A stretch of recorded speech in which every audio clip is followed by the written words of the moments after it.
Hello, everybody, and welcome to Pocket Coach. Let's get the timer started and share my screen. All right, so today's experiment is fast acceptance criteria. This is the third of our fast, third of three, I believe, of our fast videos. So we had fast estimation, fast story writing, and now fast acceptance criteria. So we've noticed that a lot of people, their stories are not well written, their stories are not estimated, their stories lack acceptance criteria. And on our teams, they're 100% of all. They all have acceptance criteria, they all have estimates, and they are all well formed. It's because we've made things fast and easy, and because of that, we get a very high uptake. So we're sharing with you guys the techniques we use. So this is the third one. So many stories have no acceptance criteria because the teams feel like they don't have time. Hypothesis is if you use this done when syntax, we're going to show you, it's so darned easy and helpful that basically it's harder to not do it because it's so fast and easy and really does help us close stories.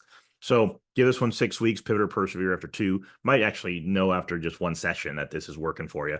But this should decrease the time it takes you to write stories, and it should increase the quality of those stories because they'll all have acceptance criteria. In order to get your skill growth criteria for this particular experiment, you've written acceptance criteria using the done when syntax we're going to show you, and your team finds it valuable. Robert Graham's shirt today, don't know the name. This is before I even knew they had names for every shirt. This one I call blue ribs because blue, and there's these like little rib patches that I love. Anyway, okay, let's get into the good stuff. So fast acceptance criteria renamed. There we go.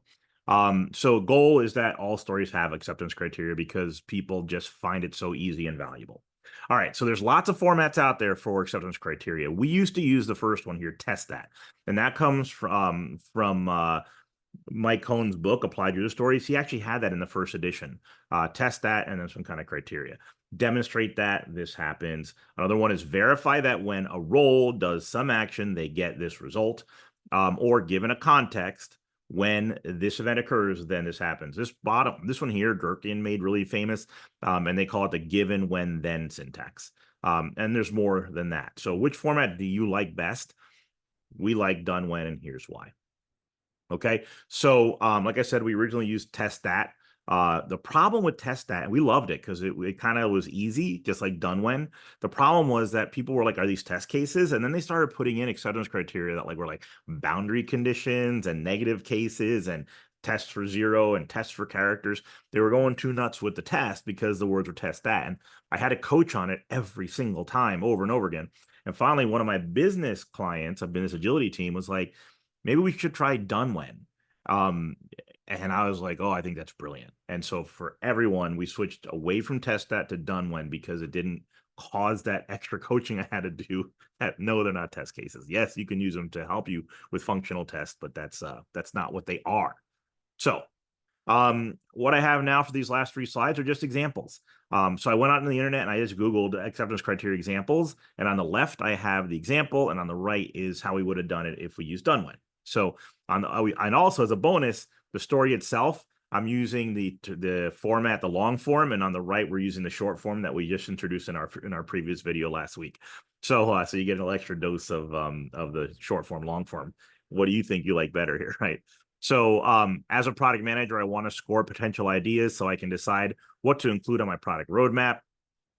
Instead, we just have a user can score potential ideas. Again, we're not going to explain why here. Go watch our previous video if you want to understand why we use this short form on the right. Given that, okay, so here's our acceptance criteria for the scoring of potential ideas. Given that I have added 2 or more ideas and scored them using the benefit versus cost scoring model, when I click the rank button, then ideas are sorted with the top scoring ideas at the top. If you use the done when syntax, you would have written the following: done when, ideas can be sorted by rank.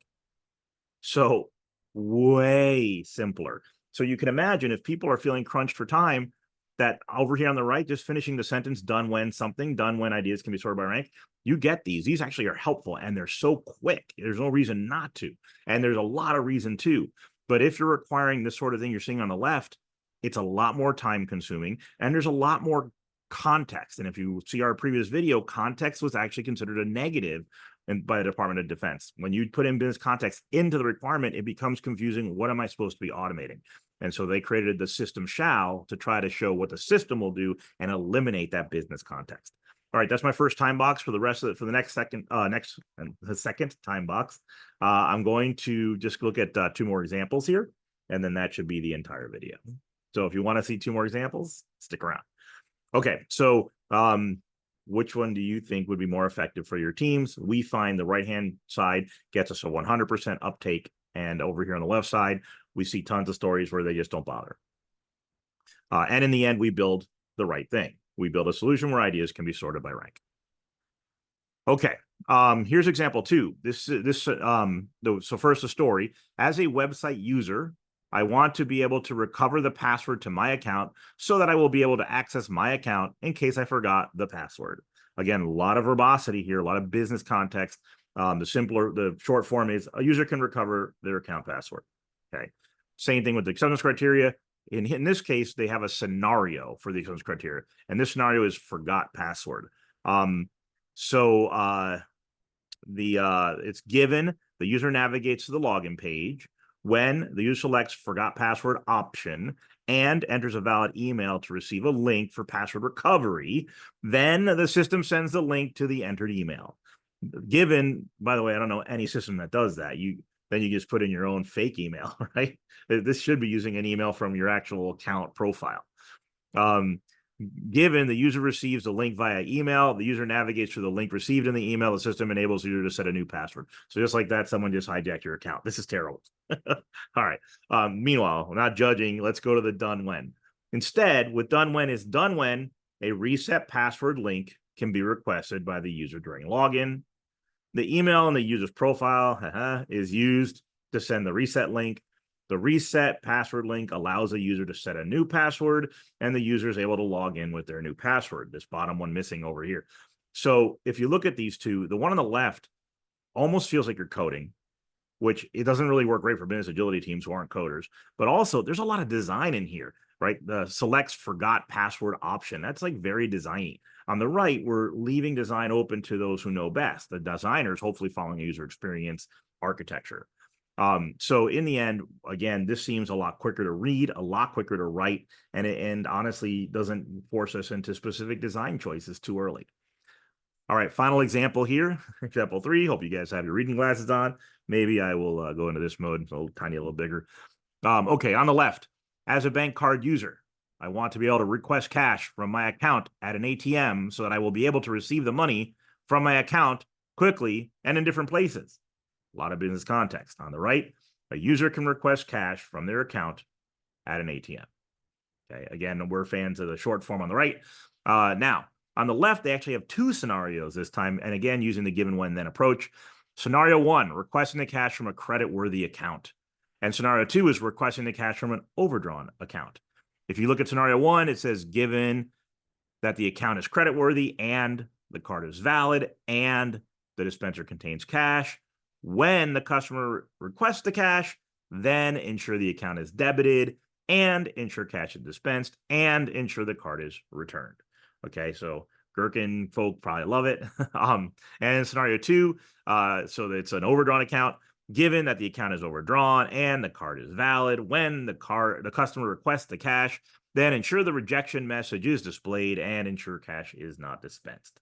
Okay, so there are 2 scenarios. On the right-hand side, this is what happened to us when we try to replicate this using done when. Then we had to go to another technique, the technique of rules. And so business rules as part of requirement writing, you'll catch that if you go look at our video on the solution intent was what SAFe calls it. Its solution model is what I called it before I knew SAFe. So whether you call it a solution model, solution intent, it's a great way to capture current state of a product. And these rules come from that technique. So go watch that video. We'll put a link to it on this video so you can go grab it if you want. Okay, so done when the transaction has been validated according to withdrawal rules. So there's that rule reference. The card is retrieved by the customer. So notice that we're retrieving the card first. That's what modern ATMs do so that people don't leave their cards in the machine. The card is dispensed only if the the cash is dispensed only if the debit handshake reply is positive. That's actually a term. We could underline that as if you're going to follow that other technique. A transaction not available message is if any withdrawal rule is failed. Okay. And then there's the two rule sets. The withdrawal rules say the card is within its expiration period, the dispenser contains sufficient cash, the request is between $20 and $500 inclusive, and the debit handshake reply is received from the bank according to bank deposit rules. Another rule set for reference.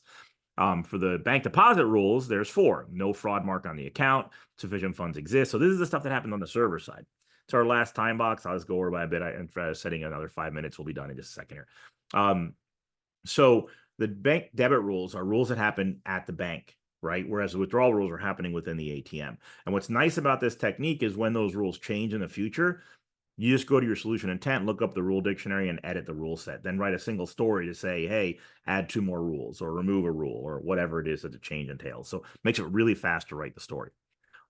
So that's the done when approach and leveraging the rule approach from that other video.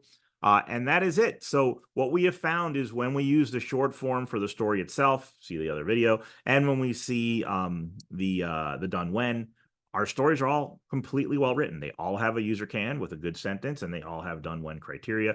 One last thing, we do add 2 more things to our acceptance criteria.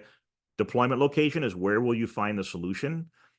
If it's a business agility thing, it might be in a repository of Confluence. If it's a coder, then it might be in dev or in test, right, in prod. And the second thing is how are you going to validate that this story is good? Test, and so that so test colon is what we put. So we put deployment location colon and test colon. And for test colon, we tell you, again, if it's business agility, peer review, product owner review, something like that, board of executives review, whatever, SLT.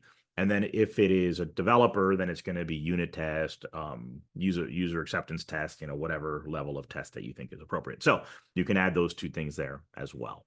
And that, my friends, is the done when approach. So I hope you guys try it out, and I hope it speeds up your story writing, and I hope that it leads to every story having good criteria and being more easy to close, because it is for us. All right, well, that's it. I'm Anthony Crane, Pocket Coach. We hope you enjoyed the video.